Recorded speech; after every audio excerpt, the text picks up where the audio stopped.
Good evening. My name is Aaron Guest, and I am here to share my local history project with you all. Just a bit of background on myself. I'm a school teacher. I'm in my classroom now. I teach high school history, economics, pretty much every grade level associated with history in the high school. And been doing that for about the past 10 years now, and I really enjoy it. What brought me into history was I worked as a civil engineer for several years, and around 2008 we had the housing bubble, and a lot of things changed in that profession, civil engineering. So instead of going back to school for that, I decided to go back for something that I truly enjoyed and loved, and that led me into history, which led me into teaching, which brings me here right now. One of the biggest topics that I studied, or my research interests, are race and ethnicity. And the biggest one of those, or I guess field, would be that of eugenics, or the whole ideology behind scientific racism.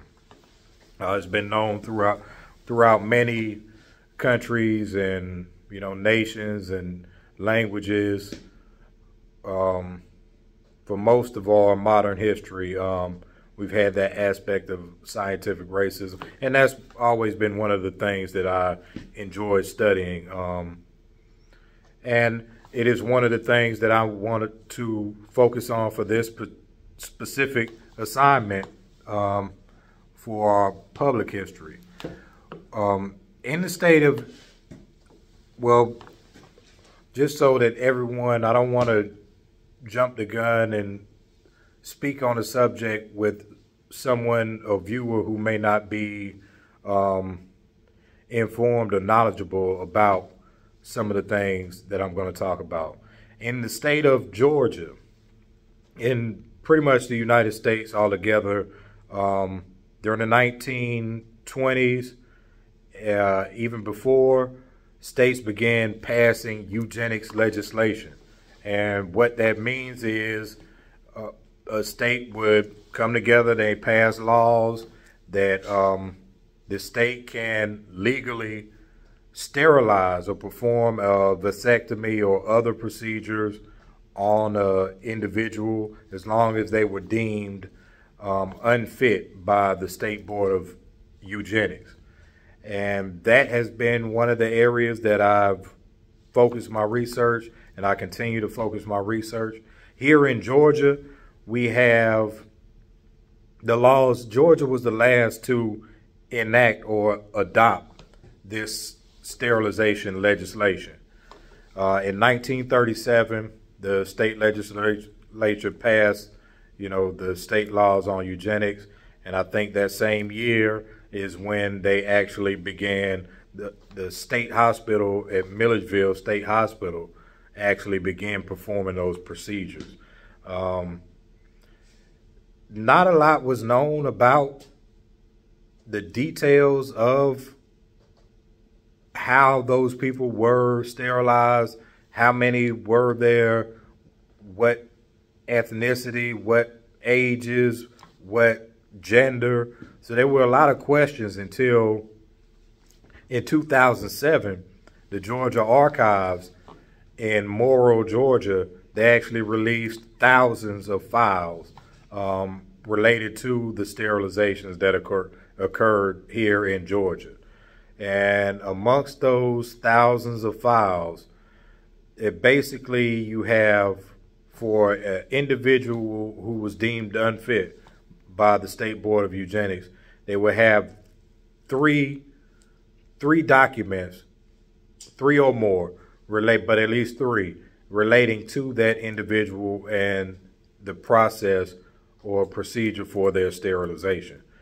So, for example, you have John Doe from Columbus, Georgia, and he the state hospital determined that he was unfit to bear children. So there would be one document that went out that stated, this is from the State Board of Eugenics. We approve or recommend sterilization against John Doe, and that would be the first document, the recommendation. The next document are often correspondence from families. The State Board of Eugenics, along with that original document that recommended sterilization, they also had correspondence that people could write to the State Board and go to these meetings and basically lobby for their loved one to not have the procedure done.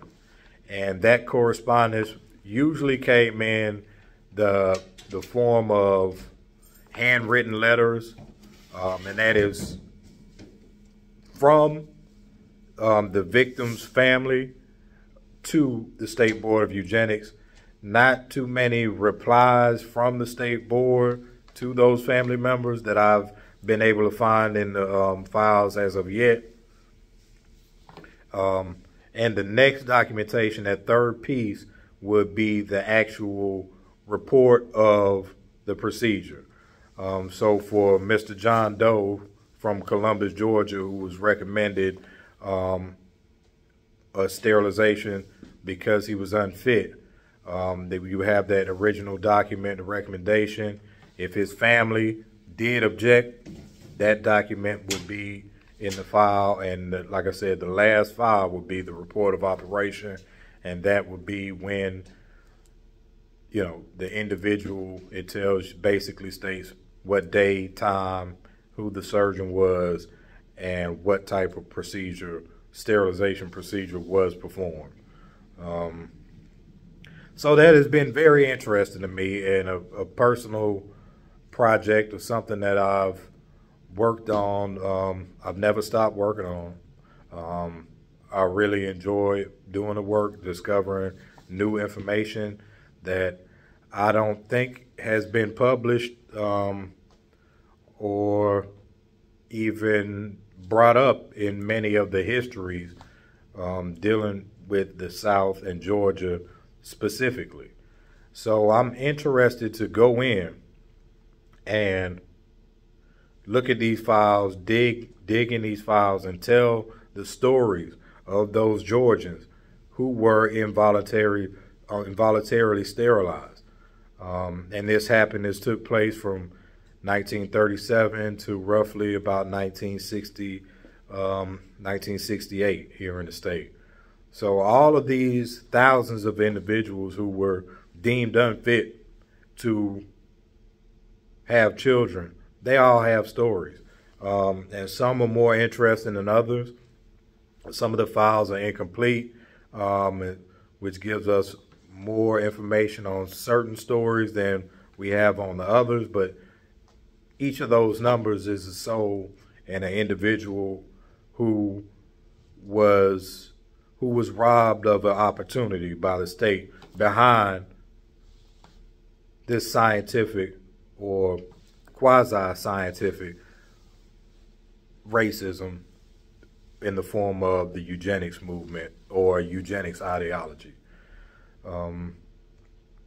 So that's the main focus of my research and public history. Sometimes when I personally dig through the archives or go to and find, it's like sometimes you don't necessarily, it's not really that you found the paper, it was kind of brought to you by, placed in your vicinity, by the hands of history. So I really enjoy going in and digging through those files, and I do believe that there should be a book published or more information, professional information, published on this this time of Georgia's history. It is important. In 2012, the state legislature put out an acknowledgement to all Georgians stating that Georgia legislature supports the education of the eugenics movement in the state, so that we could foster a better understanding for human life. And those are the reasons why I have been searching and digging in those archives for so long, because I understand that there's a story, several stories that need to be told, and hopefully I can use my position to gain more skills with the archives and gain more skills with public history and in history in general, hopefully at the PhD level, and to start sharing these stories with more people, because I do think they are significant and they need to be heard and they need to be included in the history of Georgia, the history of the South, and the history of the United States together. Thank you for taking the time to listen to me. I'm Aaron Guest.